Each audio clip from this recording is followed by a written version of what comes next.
तो दोस्तों इस वीडियो में हम बात करने वाले हैं one and only SRF limited के बारे में। और एसआरएफ के क्वार्टर 2 FY24 के रिजल्ट आ चुके हैं। तो इस वीडियो में हम डिटेल एनालिसिस करेंगे नंबर्स का, कैसा रहा है परफॉर्मेंस, पूरा विश्लेषण करेंगे। आगे की रणनीति क्या होनी चाहिए, किस प्रकार की ग्रोथ हमको देखने को मिल सकती है, क्या गाइडेंस है मैनेजमेंट की तरफ से, और यहाँ पर जो इनके डिफरेंट बिजनेसेस हैं उसमें यहाँ पर अभी क्या देखने को मिल रहा है, वो हम सारी चीज़ें देखेंगे। आगे की रणनीति डिस्कस करेंगे। टेक्निकल चार्ट पे क्या सिचुएशन है, अभी बाइंग करनी है या नहीं करनी, वो भी हम समझेंगे। मेरा ओपिनियन साझा करूंगा और कुछ इंपॉर्टेंट अपडेट्स हैं, इंसाइट्स हैं, वो भी बताने वाला हूँ। तो वीडियो को आप बिना स्किप करे ज़रूर देखिएगा ताकि सारी चीज़ें समझ में आए।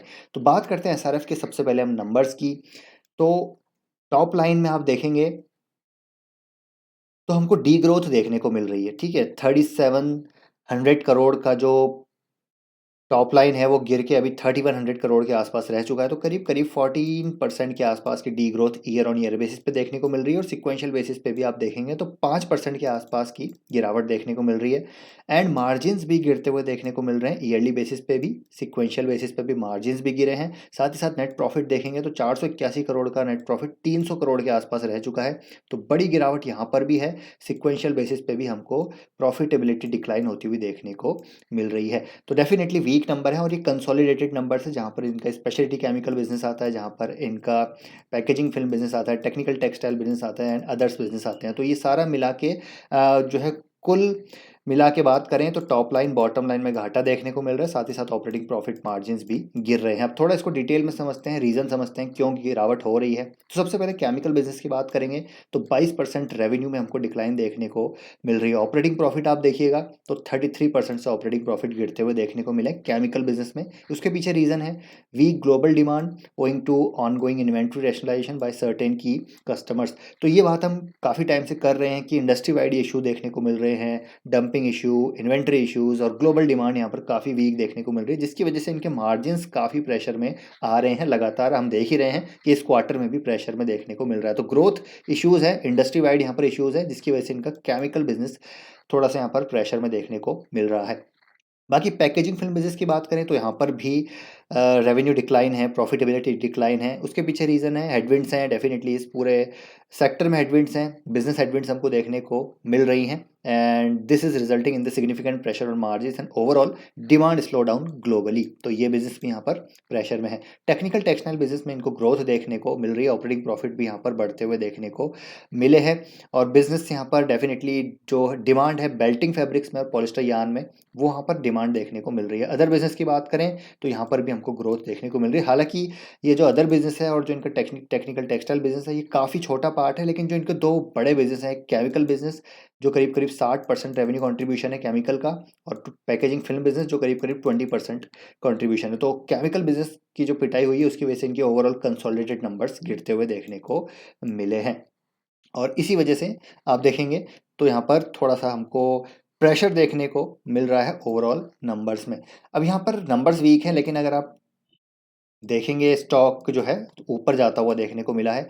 नंबर्स आए थे मार्केट आवर्स में करीब करीब 2:30-3 बजे के आसपास, यहाँ पर हमको नंबर आते हुए देखने को मिले। तो जैसी नंबर है स्टॉक में करीब 3.5% की हमको तेजी देखने को मिली। अब तेजी क्यों है उसके पीछे रीज़न तो आप देखें। सबसे पहले टेक्निकल रीज़न की बात करें तो ये जो एक जोन है ये ज़बरदस्त डिमांड जोन है इस स्टॉक के लिए। पिछले 2 साल में कई बार इस डिमांड जोन पे स्टॉक आकर ऊपर हमको जाता हुआ देखने को मिला। आप देखिए कई बार हमको यहाँ पर ऊपर जाता हुआ देखने को मिला, और अगेन सेम डिमांड जोन पे स्टॉक आया, यहाँ से वापस से एक बाइंग क्रिएट हुई और स्टॉक ऊपर चला गया। तो ये टेक्निकल रीज़न है। अब यहाँ पर थोड़ा फंडामेंटल रीज़न के बारे में बात करें तो वो है, देखिए मैनेजमेंट ने जो गाइडेंस दी है सेकंड हाफ के लिए वो काफ़ी प्रॉमिसिंग दी है। इनका कहना है कि destocking issues, inventory rationalisation issues काफ़ी देखने को मिल रहा है केमिकल बिजनेस में।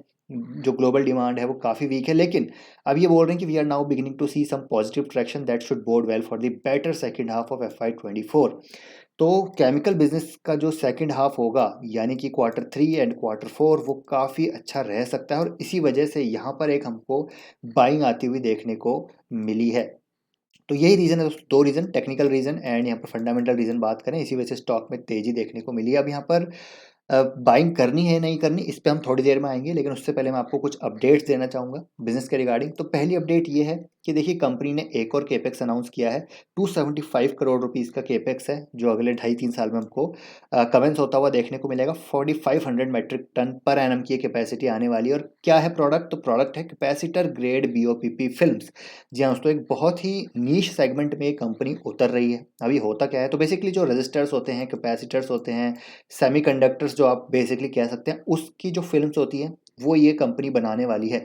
और इस सेगमेंट में इंडिया में बहुत ही कम कंपनी है, जिसमें से एक कंपनी है एक्सप्रो। जी हाँ, तो एक्सप्रो की बात मैंने 2 साल पहले करी थी और एक्सप्रो के बारे में एक बार पहले मैंने आपको बताया था कि ये मेरी रिग्रेट लिस्ट में टॉप पे है along with RACL gear tech, क्योंकि इन दोनों कंपनीज को मैंने 100-150 रुपये के आसपास खरीदा था और फिर मैंने बहुत ही मतलब जल्दी इनको बेच दिया था। तो ये मेरी रिग्रेट लिस्ट में है। तो एक्सप्रो के बारे में मैंने बात करी थी और आज एक्सप्रो काफ़ी ऊंचाइयाँ छू चुका है। लेकिन मैं एक्सप्रो की बात यहाँ पर क्यों कर रहा हूँ, क्योंकि एक्सप्रो भी एक ये है जो है कंपनी, यही प्रोडक्ट बनाती है। डाई इलेक्ट्रिक फिल्म्स ये कंपनी बनाती है, जहाँ पर एक्सप्रो मार्केट लीडर है और ज़्यादातर ये प्रोडक्ट इंपोर्ट होता है। लेकिन अभी धीरे धीरे एक्सप्रो यहाँ पर मार्केट शेयर गेन कर रही है। तो ये सेम सेगमेंट में SRF उतर रहा है। हालांकि 3 साल बाद SRF का कैपेसिटी आएगी, लेकिन डेफिनेटली एक ज़बरदस्त इंडस्ट्री है जहाँ पर इलेक्ट्रॉनिक मैन्युफैक्चरिंग थीम को आप प्ले करना चाहते हैं तो ज़बरदस्त प्रॉक्सी है। क्योंकि जितने भी इलेक्ट्रॉनिक अप्लायंसेज हैं या फिर गैजेट्स हैं या फिर जितने भी इक्विपमेंट्स हैं, इलेक्ट्रॉनिक इक्विपमेंट्स हैं, उन सभी में इस तरह के प्रोडक्ट्स यूज़ होते हैं जो अभी इंपोर्ट हो रहे हैं। तो आत्मनिर्भर भारत की जो थीम है इस कंपनी के द्वारा प्ले की जा सकती है, एक्सप्रो के द्वारा। आप डेफिनेटली इसको पढ़िएगा, मेरी वॉच लिस्ट में भी है। हालांकि बहुत ज़्यादा भाग गया स्टॉक, इसलिए अब हिम्मत नहीं होती बाय करने की, लेकिन इसको मैं डेफिनेटली मेरे वॉच लिस्ट में ये टॉप पे है। और SRF भी अब इसमें उतर रही है, तो एक और सोने पे सुहागा है कि चलिए SRF का जो एग्जीक्यूशन ट्रैक रिकॉर्ड है, एग्जीक्यूशन है, पास्ट रिकॉर्ड है, तो अगर यहाँ पर 3 साल में ये कुछ अच्छा करते हैं तो डेफिनेटली एक और अपॉर्चुनिटी आप कह सकते हैं कि यहाँ पर SRF के शेयर होल्डर्स के लिए ओपन हो रही है।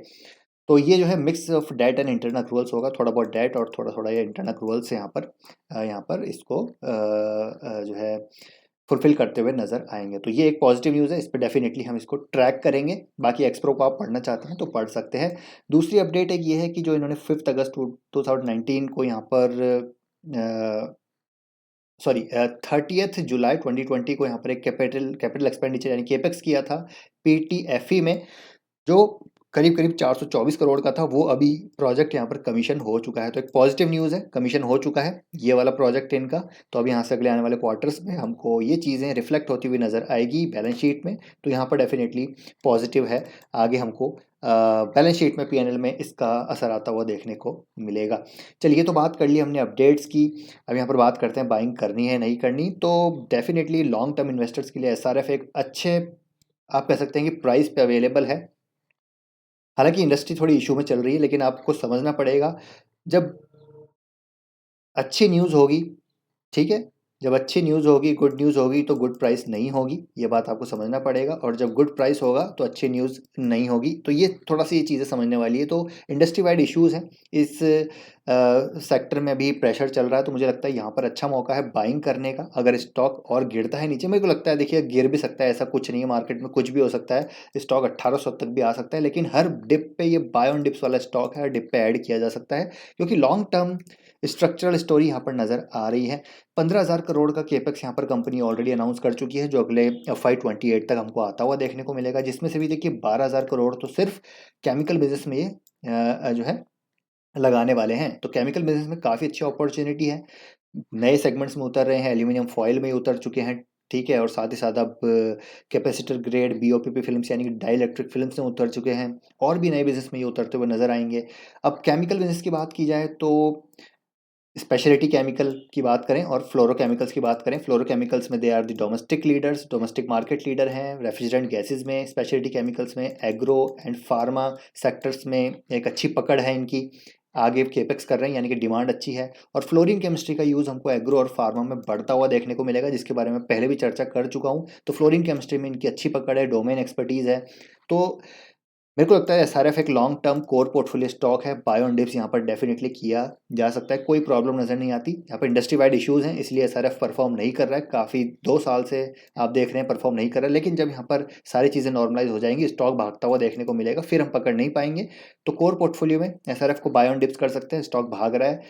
कहाँ भाग रहा है? अभी नहीं भागा, 2 साल से तो नहीं भागा, अभी भी ऐड कर सकते हैं। जब यहाँ ऊपर आएगा फिर सोचेंगे ऐड करें या नहीं करें। इससे अच्छा है कि अपने पोर्टफोलियो में इसको अलोकेशन आप ज़रूर दे सकते हैं। ये मेरा ओपिनियन है, बाकी आप अपना डिसीजन अपने हिसाब से यहाँ पर ले सकते हैं। आई होप वीडियो दोस्तों आपको इन्फॉर्मेटिव लगा होगा। पसंद आए वीडियो लाइक कीजिए, शेयर कीजिए, चैनल को सब्सक्राइब कर लीजिए और आपका ओपिनियन क्या है एसआरएफ के रिगार्डिंग शेयर कीजिएगा। मिलते हैं नेक्स्ट वीडियो में। Till then take care, bye bye.